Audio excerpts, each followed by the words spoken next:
Thanks a lot for checking out another episode of our series, You Gotta Hear This.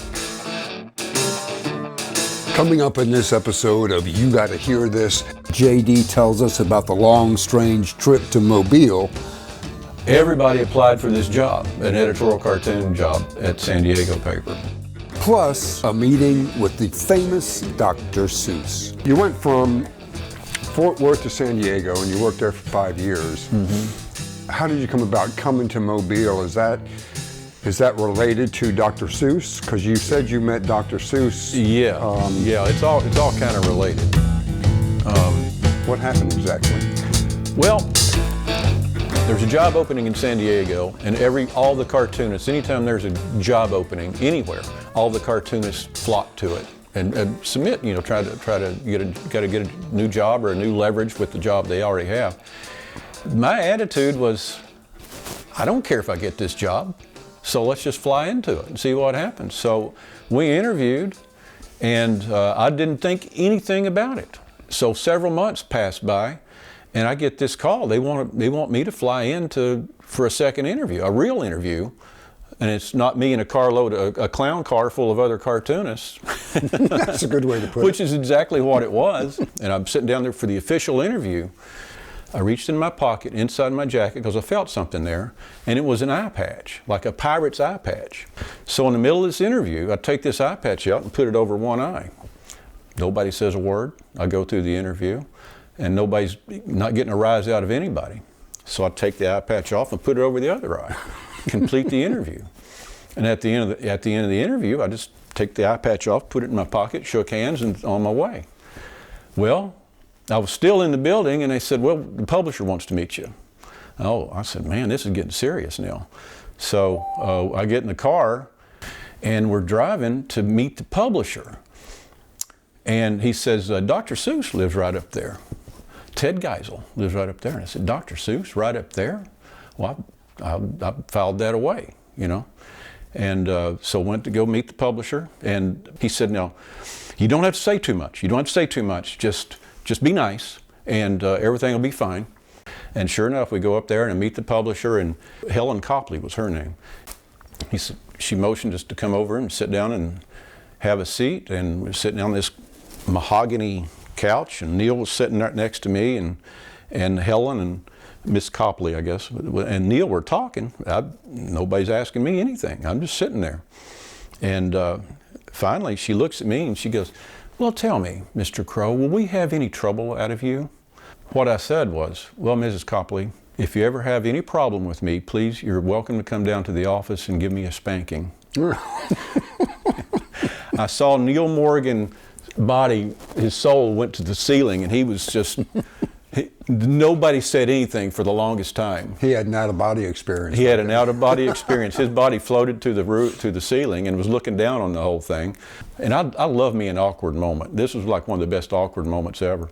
And she looked over at Neil and she said, if there's ever any trouble with you, Mr. Neil Morgan will take the punishment. So how does Dr. Seuss play into this? Well, we drive back. And he says, we want to offer you this job. I said, I don't know why. I said, I really like the job I have in Fort Worth. I'm going to have to think about this. And he said, well, and he started throwing numbers at me.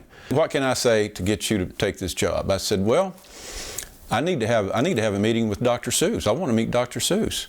And he just started grinning. He said, that can happen. And he agreed to it. And I took the job, and within 2 weeks after taking the job, I started the first of the year. Two weeks later, I had lunch with Dr. Seuss. We went up and drove to Dr. Seuss's, picked him up, and it was amazing, absolutely amazing. What kind of man is Dr. Seuss? Well, it's like he's exactly who you'd think he would be. He's got these bright blue eyes, and he just looks like he's feisty, like he's a mischief. He's just full of mischief. And it, to me, is like, I found out Santa Claus was real, and I got to meet him. And we got along. We got along great. I mean, he had this beautiful home overlooking the water. We had lunch at this white, beautiful tablecloth place, very fancy, very fancy. and I got a chance to sit next to Dr. Seuss. And if we'd had markers, we'd have been drawing cartoons on that on the white tablecloth. Oh, too bad. And speaking of cartoons, we asked JD to give us his half-thunk thoughts on some of his 2025 cartoons. Oh, the first one that came up, the penis costume. Oh, God. Last year was interesting because 7 million people, I think at least 7 million people were on No King's Day, were protesting, all peacefully protesting. Around the nation. Yep. There was only one arrest of any of these peaceful protesters. So where was that only arrest? Fairhope, Alabama. What? Fairhope, Alabama. The only arrest. And it took three of Fairhope's finest to drag down this 61-year-old lady in a penis costume. Okay, this is kind of a sad one. The Bibb County bunker victims. Oh, goodness. No, that's the most atrocious, horrible. I can't even go there, but terrible, terrible child abuse. Terrible child abuse. Some of the worst things you can imagine. I don't even want to go into it, but I had to come up with an image for it, so I just drew this image with the teddy bear of this young girl in a corner. I don't know. I mean, the image speaks volumes. The image. No, I hope there's a bill, I think, right now to make it a death penalty for that kind of activity. They just passed a death penalty bill if you molest a child under 12 in Florida. You have a shadow of the KKK and an ICE agent. Yeah, I have a lot of respect for law enforcement, especially local law enforcement. This is different. This is different. I think this administration they're trying to stoke fear in the people. They're turning agents against their own people, against us, against American citizens. They said they were going after the worst of the worst. 80% of the people they're arresting and deporting, they weren't criminals. And it's only happening in blue cities. Yeah, they're targeting blue cities right now and making that the worst. So, yeah, I mean, not since the KKK has there been this kind of terrorism, domestic terrorism. Basketball state. I thought Alabama was a football state, but you say it's a basketball state? It's a basketball state. You know, I'm from Kentucky. I've been waiting for this to happen. I come from a basketball state. Absolutely. No, I love it. I mean, it's amazing that the SEC basketball is crazy good. All the great coaches all up and down, and I just love it. Okay, we don't need no edumacation. I did edumacation a couple of times, but anyway, basically, Trump's cabinet members, they're there to kill whatever cabinet position, whatever program that is. So everybody's ganged up on education because, even Governor Ivey, Tommy Tuberville, Katie Britt, they're all on board with denouncing the Department of Education.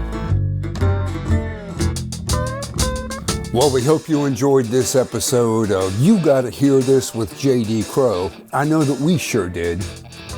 Coming up next week in our newest episode of You Gotta Hear This featuring JD Crowe, the tremulous dreams that brought JD to Mobile. I kept having these dreams of my next place.